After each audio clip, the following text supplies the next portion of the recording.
Questão 74. O texto aponta para uma subjetivação efetiva numa dimensão do quê? Foucault, ditos e escritos. Questão de filosofia contemporânea.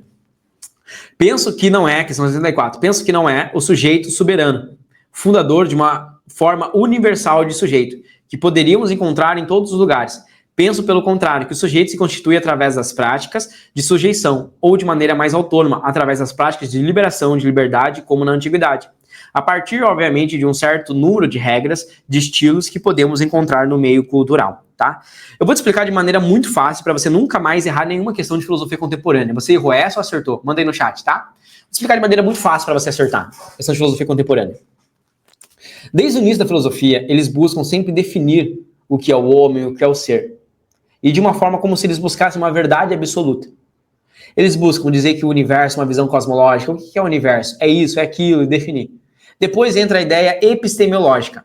A ideia epistemológica busca definir o que é o homem, o que é o ser. O homem nasce mal. Não, o homem nasce bom, tá?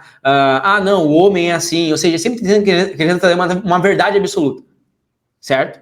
Isso vai indo, vai evoluindo na filosofia moderna ali, tá? Na filosofia moderna.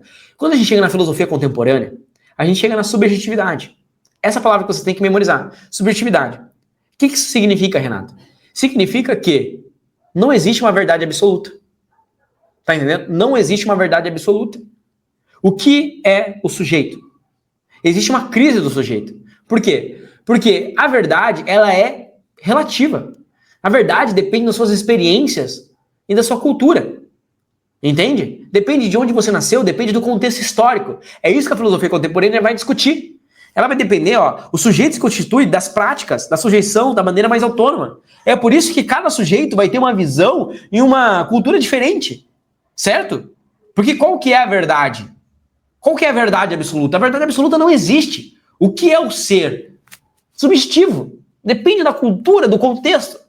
Essa é sempre o padrão da resposta da filosofia contemporânea, tá? Agora, olha só. O texto aponta que a subjetivação se efetiva numa dimensão legal, pautada em preceitos jurídicos? Não. A filosofia contemporânea não vai trazer essa visão de legal, ou seja, preceitos jurídicos determinam regras e deveres e direitos, e o sujeito, a subjetivação, ela é pautada nos direitos jurídicos, daí você estaria definindo algo em específico. Mas nem mesmo o direito é o mesmo direito em todas as nações. O direito aqui é diferente do direito lá, tá? Em outra nação. Racional, baseada em pressupostos lógicos. Não, a concepção racional é de Descartes, o racionalismo, filosofia moderna, que vai dizer que o sujeito ele deve ser pautado na razão, se afastando da tradição. Aqui não vai se pressupor num pressuposto lógico, apenas lógico. Por quê? Porque a filosofia contemporânea, ela não vai dizer que você deve pensar apenas do ponto de vista racional. Você precisa ter um ponto de vista subjetivo também. Você tem que unir a ideia de você levantar hipóteses de observação junto com a subjetividade, junto com você tentar pensar em coisas que vão além do ser, além do sujeito, tá certo? Então é uma concepção mais moderna. Agora, olha só, o texto aponta, vamos lá, olha só, até o texto diz, né, dinâmica social, tá? O texto diz isso, dinâmica social. Então não é uma visão racional, porque racional pressupõe uma verdade, como se fosse uma conclusão científica, um rigor científico. O texto diz uma dinâmica, não existe uma verdade, tá? Agora, ele diz, o texto aponta que a subjetivação se efetiva numa dimensão contingencial, processada em interações sociais. Você está entendendo agora como é difícil as questões de filosofia? Porque o difícil é você entender o que está dizendo a alternativa. O que significa uma subjetivação contingencial? Significa que é uma subjetivação que depende do contingente. Dizer que depende do contingente significa dizer que depende do contexto.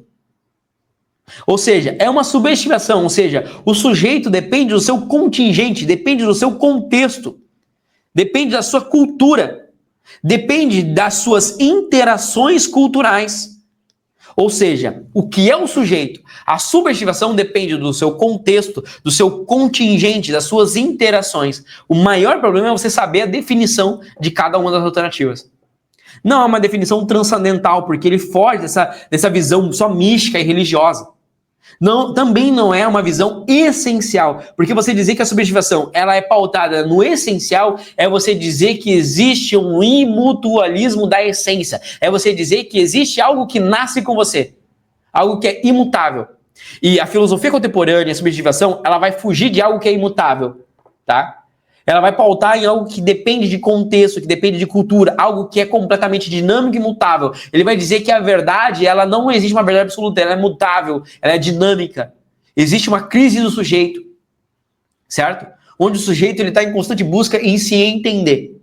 Logo, o que sobra como resposta é: o texto aponta para uma subjetivação efetivada numa dimensão contingencial, pautada na variação que varia conforme o contexto, pautada nas suas interações, na dinâmica social. Questão extremamente difícil. Diria que até uma das mais difíceis da prova, tá? Diria que até uma das mais difíceis da prova. Aqui, essa questão. Como todas de filosofia quase são, tá? Filosofia você tem que dominar em nível aprofundadíssimo, tá? Mas por eliminação daria mais ou menos para você fazer, tá? Por eliminação, você chegaria na resposta mais próxima. Se você gostou dessa resolução, então espera para ver o que é ter aula de todos os conteúdos para a prova do Enem dos principais vestibulares dentro da minha plataforma de estudos, que é a plataforma Memorize. Eu dou aulas ao vivo de todos os conteúdos que caem nas provas, principalmente aprofundando a nível medicina para biologia e química. Dentro do Memorize, você tem acesso a trilha de estudos, aulas gravadas, listas selecionadas, materiais e apostilas, resumos, um banco com mais de 170 mil questões, sistema de flashcards próprio integrado dentro da plataforma com mais de 5 mil flashcards, acesso a monitores que irão te orientar, comunidade de estudos, mentoria preparatória para a prova do Enem e também os vestibulares mais específicos e difíceis do Brasil. Se você está gostando então dessa resolução e quer mais, ou seja, quer se preparar em alto nível para a prova desse ano, aqui embaixo você vai encontrar o primeiro link, que é um link para você fazer parte da minha plataforma e ter aula comigo de todos os conteúdos e se preparar, elevar o seu nível para ser aprovado ainda esse ano. Clica aqui embaixo e vem fazer parte da maior e melhor plataforma de preparação para Enem e vestibulares do Brasil. Um grande abraço e eu te vejo lá dentro.